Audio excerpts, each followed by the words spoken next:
In this video, I'll show you how to use the scanner of your Epson XP-7100.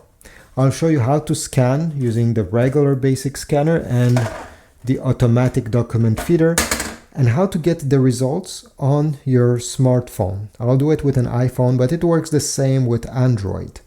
First step is to connect this printer to the same Wi-Fi network as the device you want to receive the scan. So let's go ahead and show you how to connect the printer to your Wi-Fi.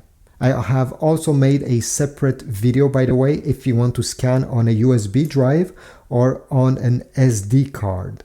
So check my channel out, you're gonna find it. Step number 1 is to press on this icon on the top. Right over here. This is the Wi-Fi icons. So I'll go ahead and tap on these. You need to select Wi-Fi recommended, which is the first option. So tap over here. Select Start Setup. Then we need to select Wi-Fi Setup Wizard, the first one. It has scanned for all the Wi-Fi networks around and has found these. You can drag up and down and search for your specific Wi-Fi network. Tap on it. Tap on Enter over here. And now you have to type the password of that Wi-Fi network. Press OK. Then Start Setup. Wi-Fi setup is complete. This is great. Your printer is now connected. On your iPhone or Android smartphone, you need to download the Epson iPrint app. It's this specific app. I know there's multiple of them.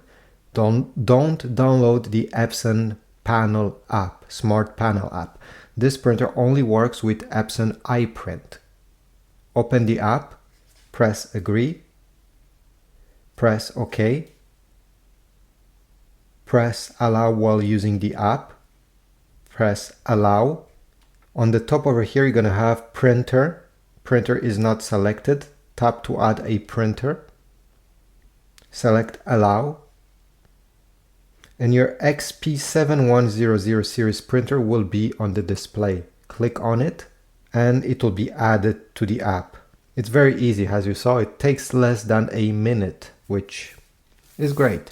Now let me show you how to use the scanner. So this printer has two different scanners. An automatic document feeder that can take up to 20 different pages at the same time,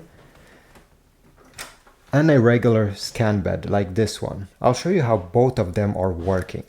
So if you want to input paper in this normal scanner over here, take your page, place it facing down, and you're going to notice on this corner of the scanner there's an arrow, which means that we need to bring the corner of the paper so it touches the corner with an arrow.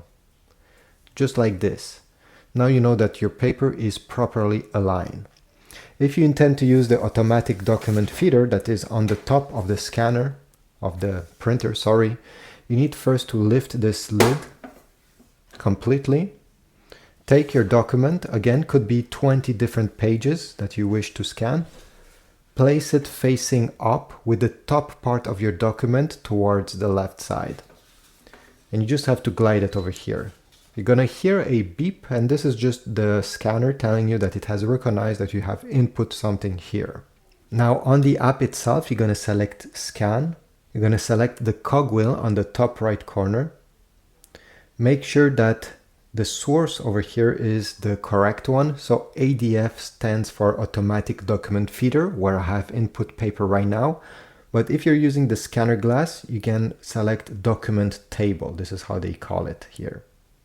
Anyway, you have other options down below, including resolutions, and this is quite important. So if you're scanning text, you can leave it at 150 dpi. It's plenty enough. But if you're scanning artwork, including paintings or pictures with very fine details, I suggest you choose the highest number.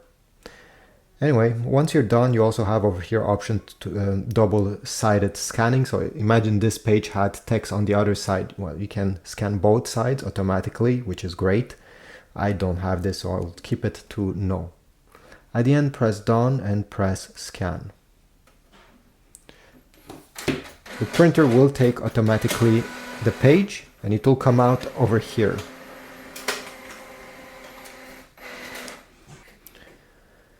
So this is the result.